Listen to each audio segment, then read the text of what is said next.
que não só nos fala através da palavra, mas Ele usa de diversos artifícios para falar da promessa nas nossas vidas.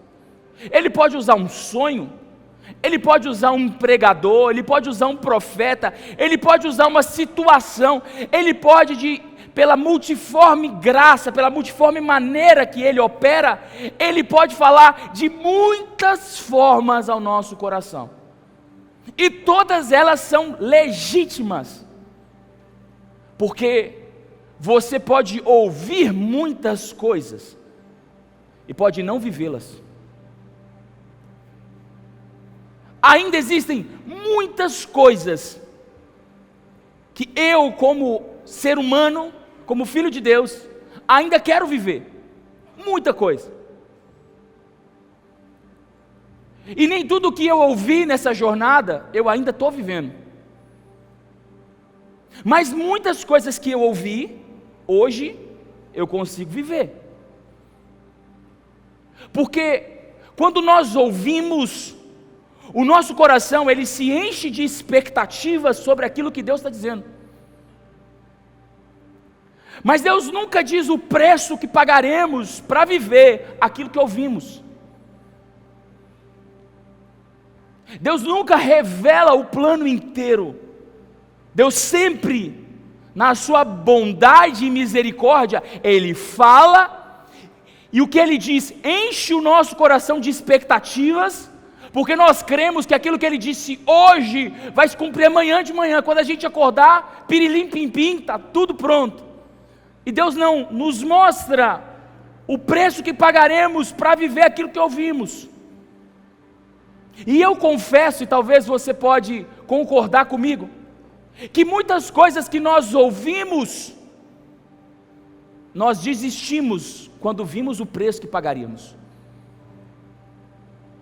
E aí está a diferença entre alguém que ouve e alguém que vive o que Deus disse. Está aqui com vocês, é só o cumprimento de algo que a gente ouviu, eu e a Joyce, há muitos anos atrás.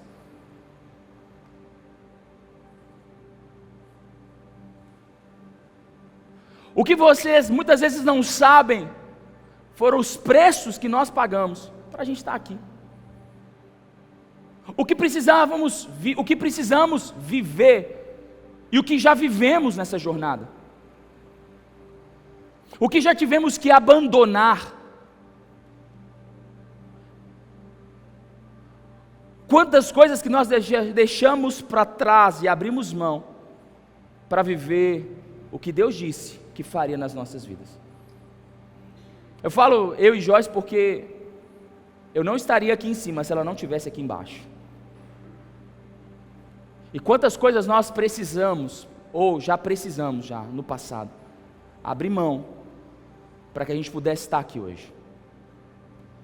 A diferença é que muitas vezes, aquilo que ouvimos diante das tribulações da nossa vida, durante as labutas, o suor, o sangue, que desce e escorre pelas nossas forças, a gente acaba desistindo, ou desacreditando daquilo que ouvimos. Eu quero que você entenda isso, porque acreditar não é um positivismo. Acreditar naquilo que Deus disse não é uma poesia que se é falada e eu vou vivendo pisando em ruas de ouro quando Ele voltar, mas por muitas vezes vai precisar pisar em lugares que você não vai querer pisar. Você vai ter que passar por caminhos difíceis que naturalmente dizendo você não quer passar. Você vai enfrentar situações que naturalmente você diria, não, eu não quero nem entrar por essa porta. A diferença entre ouvir e viver está em se apegar a uma palavra que você recebeu, mesmo que você não veja como ela pode se cumprir. Porque muitas vezes aquele que prometeu parece que se esconde. E você diz: cadê você, Deus, que me prometeu? E Ele diz: nada. E você fica como se sozinho no barco, dizendo: Deus, cadê você? E Deus não fala nada. É nesse momento que muitas vezes nós pegamos aquilo que ouvimos e descartamos. Porque se nem Deus está com a gente para responder na hora da nossa angústia, como que isso pode se cumprir na nossa vida? Dá uma olhada para o irmão que está do seu lado, pergunta para ele: já passou por isso? E quando nem Deus te responde, você só tem uma palavra, e aí você precisa decidir se você se amarra a ela, se agarra a ela, e não solta ela por nada, ou você diz: se nem Deus me responde, deixa eu fazer o que eu preciso de fazer.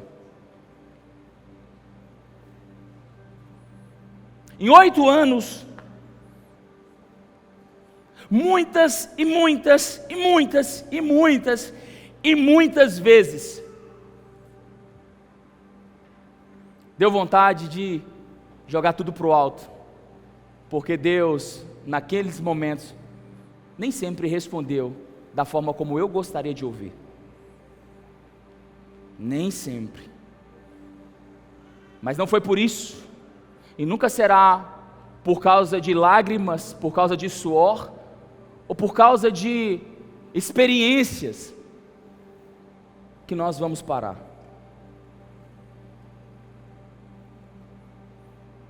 Porque quem tem uma palavra, tem um destino. Quem tem uma palavra, tem um destino em Deus. Olha para quem está do seu lado, pergunta para ele: você tem uma palavra?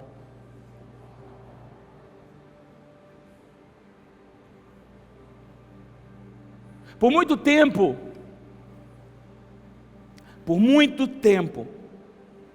nessa jornada de anos, e ainda somos bebês,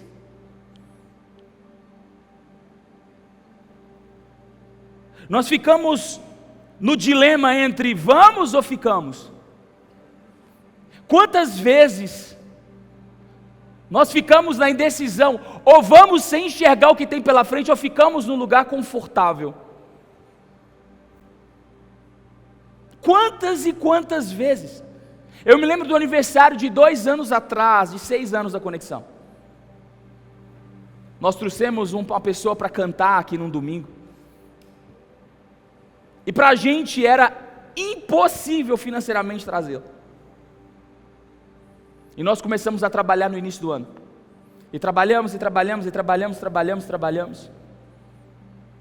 e eu me lembro que na semana do evento, já tínhamos concluído tudo que precisávamos para arcar, suando a camisa para arcar com aquele compromisso, e de repente Deus manda uma pessoa, que conseguiu, que uma oferta contribuiu para que quase todo o evento fosse concluído. Deus estava mostrando para a gente: ou vocês vão avançar na palavra que vocês carregam, e se incumbir em velar pela palavra que eu dei, ou vocês vão ficar com medo dos problemas que estão pela frente, e vão ser pessoas que ouvem, mas não vivem. A grande pergunta que fazemos é: o que vai ser daqui para frente? Quais são os próximos desafios que Deus está propondo para a gente? Porque é muito gostoso chegar aqui e dizer: uau, olha o que Deus fez. Mas quando eu digo olha o que Deus fez e celebro, celebrar é o contentamento. Eu preciso ser feliz com o que Deus está fazendo. Mas uma coisa é o contentamento, aquilo que Paulo diz em Filipenses. Eu digo, eu sou feliz com a porção que Deus me deu. Eu posso todas as coisas naquele que me fortalece. Eu sou feliz com o que eu recebi. Mas o que foi prometido não se compara com aquilo que eu estou vivendo. Existe muito mais para a gente viver juntos em nome de Jesus. Muito mais coisas. A questão é se nós ouvimos, ou se nós estamos prontos para viver. Porque no ambiente, eu me lembro da história de Abraão, quando Abraão, está em Gênesis 13, se você quiser abrir Gênesis 13, quando Abraão, ele recebe de Deus a incumbência de sair da sua casa, da sua parentela, para a terra que eu te mostrarei. Sai Abraão com a sua família e leva Ló consigo. A Bíblia diz que Deus dá uma palavra para Abraão e Abraão se move, mas a Bíblia diz que teve fome na terra, e Abraão ele desce do Egito, ele não confia que Deus iria dar providência para ele, e ele desce para o Egito, e a Bíblia diz que ali no Egito Deus não fala com ele, mas quando ele volta para o Egito, e a Bíblia diz que ele faz um altar e mesmo assim Deus não fala com ele, mas quando ele despede Ló, e a Bíblia diz que Ló sai para uma direção, e ele sai para outra direção, a Bíblia diz, e então Deus fala com Abraão. É interessante como nós poderíamos falar de ambientes aqui, de como saber, como o ambiente escolhido pode promover o nosso destino, como se estar debaixo desse teto, dessas paredes, pudessem fazer alguma diferença na sua vida espiritual. E eu quero dizer que não são as paredes que fazem a diferença, não é o prédio, não é nada de bonito que você está vendo aqui que faz diferença. O que faz diferença é você decidir viver em um ambiente espiritual que essa casa promove. Porque muita gente passou e passa por aqui e vê toda a beleza, toda a qualidade que nós podemos exercer, porque isso é um dos nossos pilares. Se gente vai fazer bem feito. Porque o mesmo trabalho que dá para fazer bem feito é o mesmo trabalho que você tem para fazer mal feito. Você escolhe o preço que você quer pagar. Então, já que vamos fazer bem feito. E as pessoas olham e digam, uau, que bonito, que legal tudo que está acontecendo. As cadeiras novas estão até cheirando a cadeira nova. Que delícia estar confortável, ter um som, ter um louvor. E hoje tem até delay no louvor, irmão. Há 8 anos atrás, no dia nem sabia o que era delay.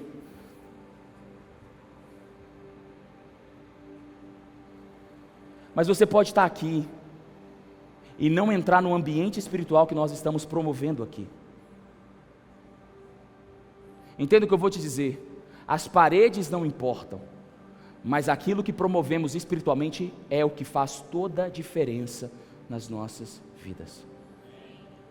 Você está aqui e a gente é um povo, preste atenção no que eu vou te dizer. Você, todas as vezes que você sentar nessa cadeira, você vai ouvir sobre 3 coisas, praticamente sobre 3 coisas. E a 4ª coisa vai ser algo que Deus está promovendo nesse último ano. Porque, eu vou falar da última, né? A última, por 7 anos e meio, porque eu comecei a fazer isso por uma palavra de Deus no início desse ano. Por 7 anos e meio, eu nunca tinha feito um apelo. Quem quer aceitar Jesus, levanta a mão. Por 7 anos e meio, num culto de domingo, nunca tinha tido um apelo evangelístico.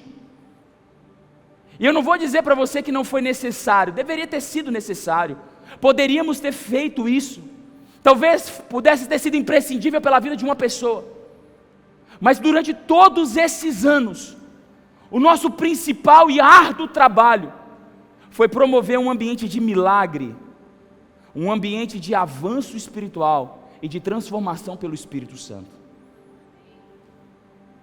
Todas as vezes e todas as pessoas que sentaram aqui, em 8 anos, se você ouviu 1 ou 2 vezes uma mensagem escatológica aqui nessa igreja, foi muito.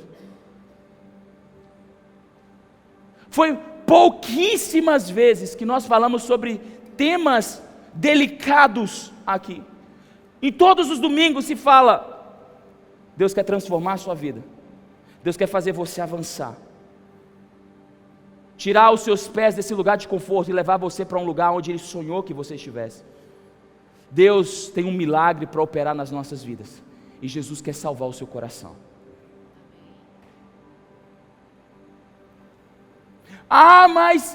Mas é isso, essa foi a mensagem pregada em todos esses anos.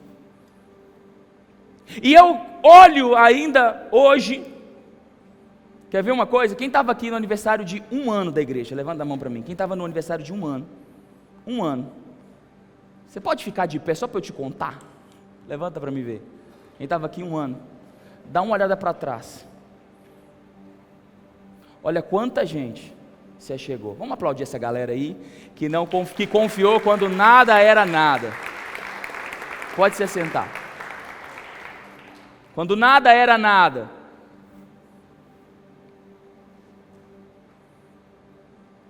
Mas nós olhamos para as pessoas hoje, que talvez estiveram no 1º ano, na inauguração, no 2º ano, no 3º ano, e nós vemos pessoas que foram tocadas pelo ambiente promovido. E preste atenção no que eu vou te dizer com muita sinceridade. Outras tantas pessoas vieram aqui dominicalmente e não foram transformadas, não foram salvas, não viveram milagres e muito menos reconheceram aquilo que esse lugar, essa mensagem que ecoa, tocando a vida dessa pessoa. Obrigado, Marcelo. Nós precisamos, como igreja, decidir. O Bruno falou brilhantemente aqui, parece que a gente até combinou, mas a verdade é que nós não combinamos nada. Como igreja de Jesus, nós precisamos decidir se nós vamos ser um povo que ouve ou um povo que vive. Se você quer ser uma pessoa que ouve ou uma pessoa que vive. Alguém que vive uma promessa é alguém que não está preocupado com o preço que vai ser pago. Alguém que vive uma promessa é alguém que não importa quem vai estar do lado, porque a sua melhor companhia não são as pessoas, mas a palavra que você carrega. Alguém já te disse, todo pastor é meio solitário. Quem te disse que pastor é solitário é porque não sabe a palavra que um pastor carrega. Porque muitas vezes, as nossas melhores companhias é se apegar à palavra que o Senhor liberou sobre as nossas vidas. E é tão fácil de se esquecer disso. É tão fácil olhar para as circunstâncias e dizer, não vai dar. Você já olhou para uma situação e disse, não vai dar, não tem jeito de acontecer. Quantas vezes? Quantas vezes? Quem já passou por isso? Não tem salvação, não tem jeito. E esse não tem jeito confronta a palavra que foi recebida. E de repente, como num passe de mágica, Deus vem e abre aquela porta que estava fechada e você consegue viver aquilo que Ele prometeu. Eu estou aqui hoje porque eu sou uma resposta, porque você é uma resposta de milagre, de transformação, de salvação e de avanço de Deus. Ou você pode ser talvez uma resposta de frustração, porque você está ouvindo, você está no ambiente. Você lembra do eunuco em Atos capítulo 8, que estava no meio do avivamento, mas não conseguiu entrar nesse avivamento, não conseguiu receber. Deus teve que deslocar Filipe lá da cidade onde ele estava e levar ele para uma estrada isolada, para que ele pudesse explicar para esse eunuco. Tem tanta gente que entra, mas não desfruta. E eu acho que essa é a nossa responsabilidade, dizer, ei, ou você reage a um ambiente profético, ou você vai viver a sua vida pela força do seu braço. Existem ambientes que promovem desgraça na sua vida. Existem lugares que você se assenta, eu não estou falando nem só lugares físicos, mas existem lugares emocionais que você se assenta, que destrói o seu interior. Estou mentindo? Agora existem lugares que você se assenta, que promovem o seu destino. Lugares que você decide permanecer, desatam destinos. Se você insistentemente, a Bíblia diz que a fé vem pelo ouvir, e ouvir, vamos lá, crente? A fé vem pelo ouvir, e ouvir a palavra de... Você pode ouvir a palavra de Deus e permanecer num ambiente de ceticismo. Você pode ouvir a palavra de Deus todos os domingos, dizendo: ei, Deus quer tirar você daqui e colocar você lá. Deus vai transformar você no caminho. Deus vai fazer milagre. Jesus vai te encontrar e vai te transformar, você e sua casa. E ainda assim, você pode permanecer num ambiente de ceticismo e incredulidade. Pode ou não pode? Isso que esse pastor está falando é bonito, mas para mim não funciona.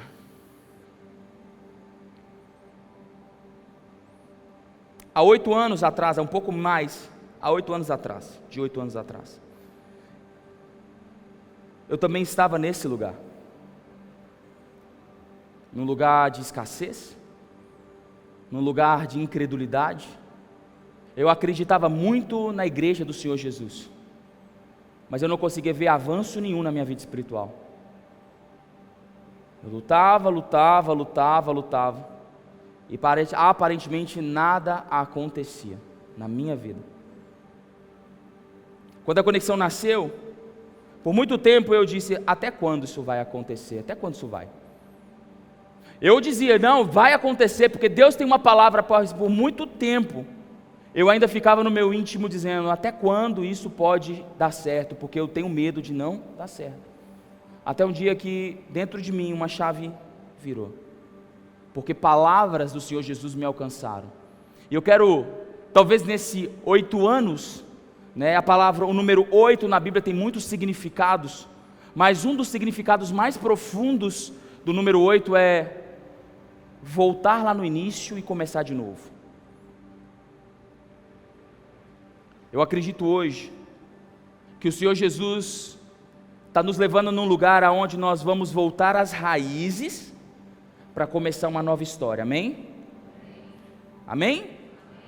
Então eu quero liberar uma palavra sobre a vida da igreja aqui hoje, uma palavra que eu já recebi há muitos anos atrás, e eu quero que você, se está nesse ambiente comigo, você também vai viver essa palavra em nome de Jesus. Eu queria que você abrisse sua Bíblia comigo em Levíticos, capítulo 26, no verso 10. Essa palavra norteia essa casa, amém? Essa palavra eu recebi há muitos anos atrás, e essa palavra norteia essa casa. Eu estou dizendo de ambiente espiritual. Se você decidir entrar nesse ambiente espiritual, eu quero profetizar que essa palavra também vai acompanhar a sua vida em nome de Jesus. Vamos ler junto? Vocês ainda estarão comendo da colheita armazenada no ano anterior, quando terão que se livrar dela para dar espaço para uma nova colheita.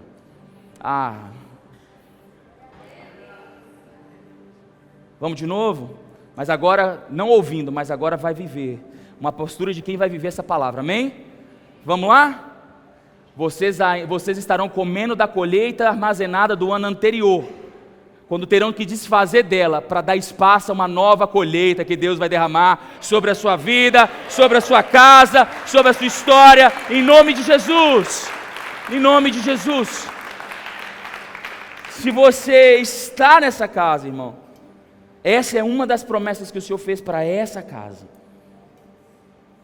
E talvez você diga: mas o que está acontecendo? Eu não estou vivendo isso.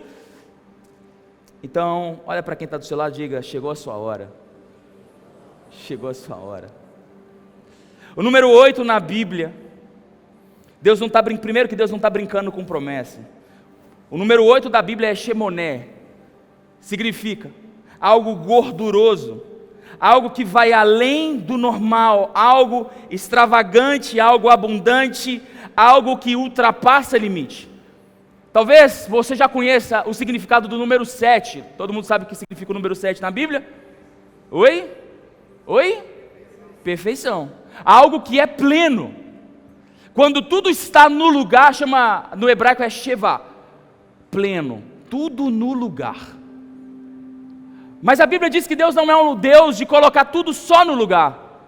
Lucas diz que boa medida, sacudida, recalcada, Deus tem para a sua vida. Você recebe isso? Você recebe isso? 8 significa algo que está além do normal. Quando Jacó vai abençoar José em Gênesis 40, Ele diz que você vai frutificar além, a palavra usada é shemon, que significa você vai frutificar em algo, você vai ser abençoado em um lugar que transcende a sua própria existência. É como se Deus estivesse dizendo: ei José, o que eu tenho para você não é algo que vai se limitar à sua vida, é algo que vai extrapolar o limite da sua vida. Eu vou te dar algo, José, que vai se estender além da sua finitude. Transbordamento. 8, shemon, significa algo que vai te fazer romper além do seu limite. Como que Deus pode fazer isso, pastor? Se nós sabemos que Deus é um Deus de extravagância, nós precisamos abraçar o que Ele tem, as promessas que Ele tem. Ezequiel capítulo 40, verso 31, diz assim: seu pórtico dava para o pátio externo, tamareiras decoravam os seus batentes, e 8 degraus subiam até ele. Ezequiel está tendo uma visão do templo. E quando ele vai falar sobre a sala do trono de Deus, ele diz: o que separa um ambiente do outro são 8 degraus. Para que pudéssemos entrar na sala do trono, ele faz referência a 8 degraus. Por que 8? Porque 8 é um divisor de algo limitado para algo extravagante.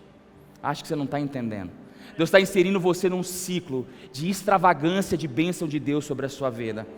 Se você está debaixo dessa casa, debaixo dessa palavra, levanta sua mão, algo sobrenatural vai acontecer na sua vida nesse próximo ciclo, em nome de Jesus. Você crê nisso?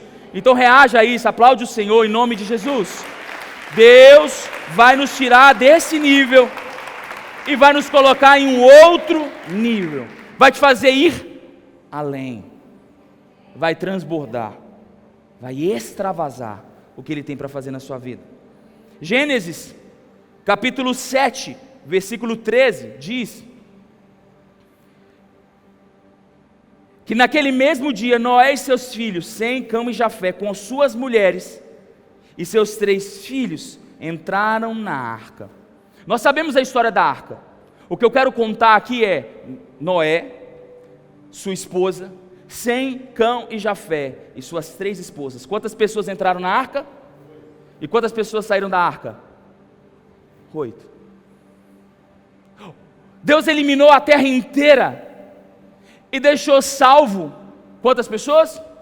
8 aponta para um novo começo.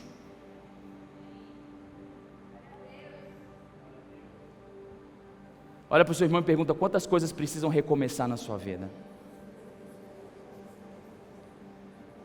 Deus não está só falando um recomeço de alguém dizendo: olha, eu preciso recomeçar.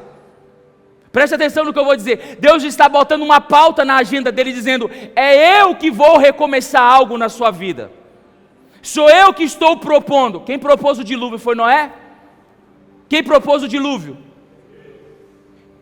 Quem está propondo um recomeço para a sua vida aqui hoje chama-se Jesus de Nazaré. Se você precisa recomeçar em algo, Deus está abrindo uma porta de recomeço para a sua vida, em nome de Jesus. Aleluia. Pastor, mas parece que é muito difícil. Isso, continua dizendo que é impossível e nada vai acontecer. Mas se lembra que você está num ambiente profético, e se você se apegar a essa palavra, algo sobrenatural pode acontecer na sua vida. Você crê? Lucas capítulo 2, no verso 21, a Bíblia diz que José e Maria levaram Jesus para ser apresentado no tabernáculo.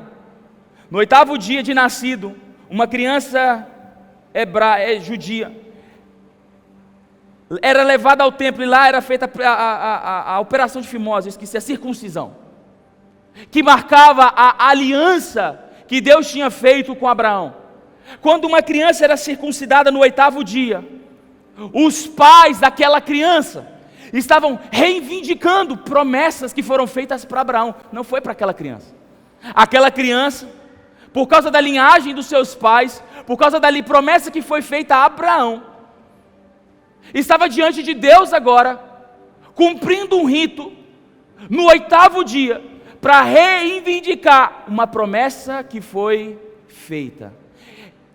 Os pais daquela criança estavam dizendo: ei Deus, Ele faz parte da promessa. Então nós estamos aqui para te apresentar essa criança e dizer que ela também vai receber das promessas que o Senhor fez um dia. Em Lucas capítulo 2, eu pergunto para você: quem você acha que José e Maria estavam apresentando diante do sacerdote aquele dia?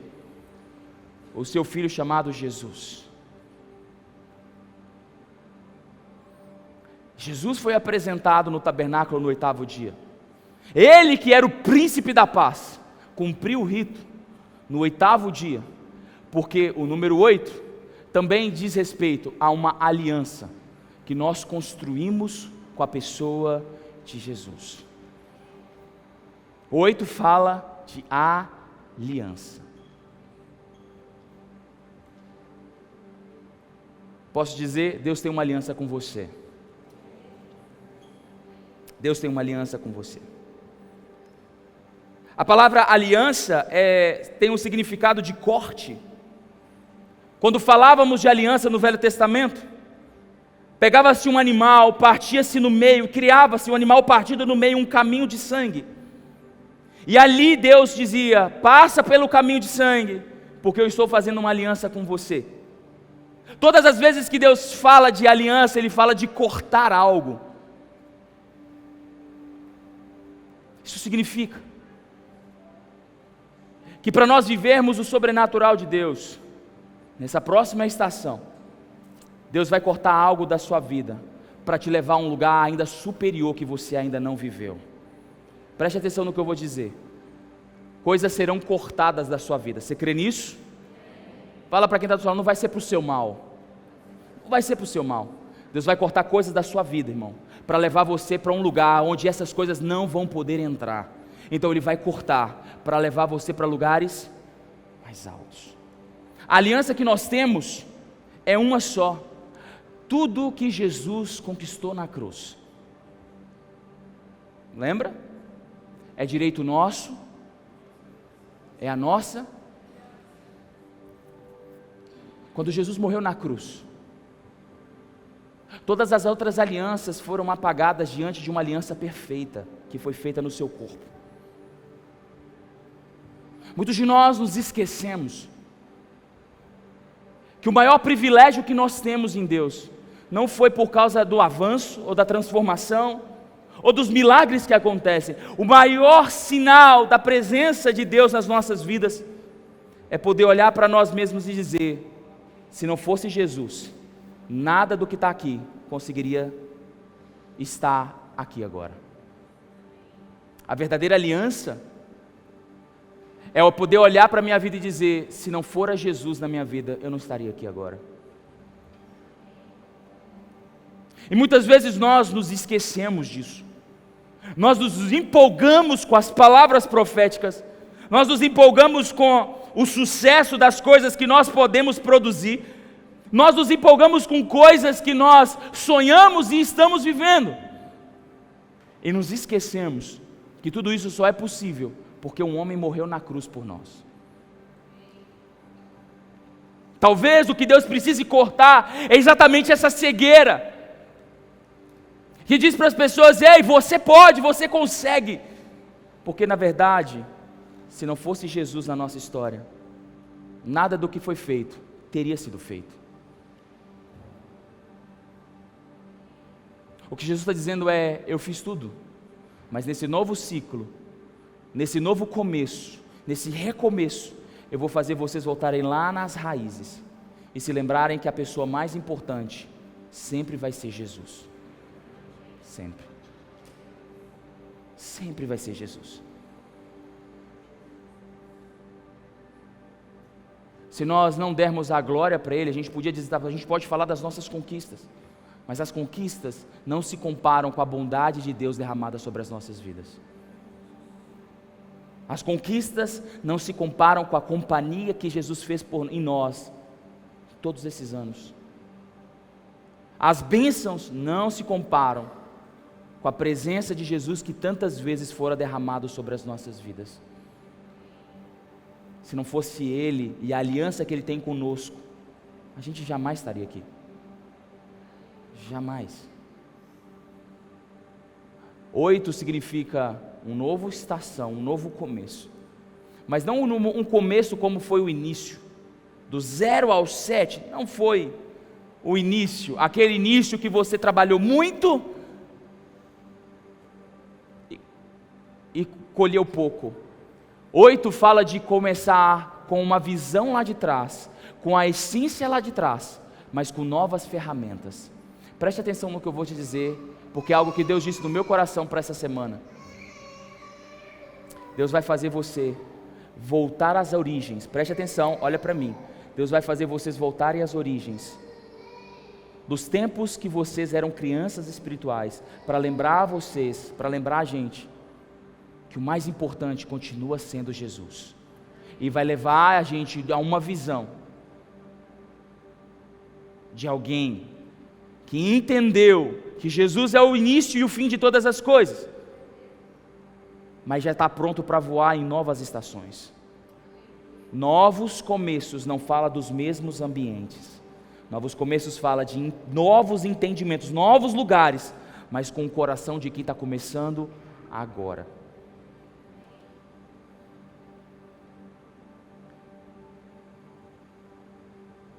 Eu quero viver isso. Porque aquele que começou a boa obra é fiel para cumprir. Na minha vida, na sua vida também. Deus é fiel para cumprir tudo aquilo que Ele prometeu. Você crê nisso? Sempre. O que nós precisamos nos lembrar é que hoje Deus está voltando. E uma coisa que eu entendi essa semana, que o Senhor falou muito forte no meu coração, é que nessa nova arrancada, nesse novo tempo, ninguém vai ficar para trás. Você pode olhar para o seu irmão e dizer: você não vai ficar para trás. Você pode olhar para quem está atrás de você e dizer: você não vai ficar para trás. Não vai ficar para trás. Lá no início, a gente tinha muita vontade. E lá no início, a gente, pela força da mão de obra, de querer romper, nós, de alguma maneira, podemos ter deixado alguém para trás.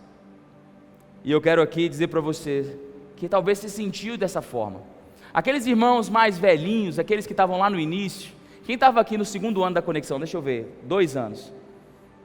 Pouquinha gente. Não, você que estava no primeiro não já estava no segundo. Eu quero quem chegou aqui e celebrou o segundo. Levanta a mão, deixa eu ver se tem alguém. Ih, 3, olha lá. 4. No quarto você estava aqui? Tá velho aqui já, hein, Deus? 5, a gente já estava aqui. 6, 7. Tá vendo? Eu quero dizer para vocês, todos vocês são especiais. Todos. E se em algum momento nós erramos, e foi normal, é normal, mas eu quero dizer para vocês uma coisa: a nossa aliança continua de pé. E eu quero dizer para vocês, se a gente errou, nos perdoe. Muitas vezes nos sobrou força e nos faltou sabedoria. E se a gente errou, nos perdoe. A gente errou tentando acertar, tá? Você é importante, todos vocês são importantes para a igreja, amém? Você pode dizer para quem está do seu lado aí: você é importante. Você é importante. Se de alguma forma a gente errou, e você se desconectou, e você se sentiu chateado e se desconectou, eu quero dizer, hoje Deus está te dando uma chance de se reconectar, mas mais maduro. Nós somos mais maduros e você também é mais maduro, porque a vida é feita de ciclos, e nesse novo ciclo, ninguém vai ficar para trás, amém? Eu queria orar por isso, eu queria que você ficasse de pé para a gente orar.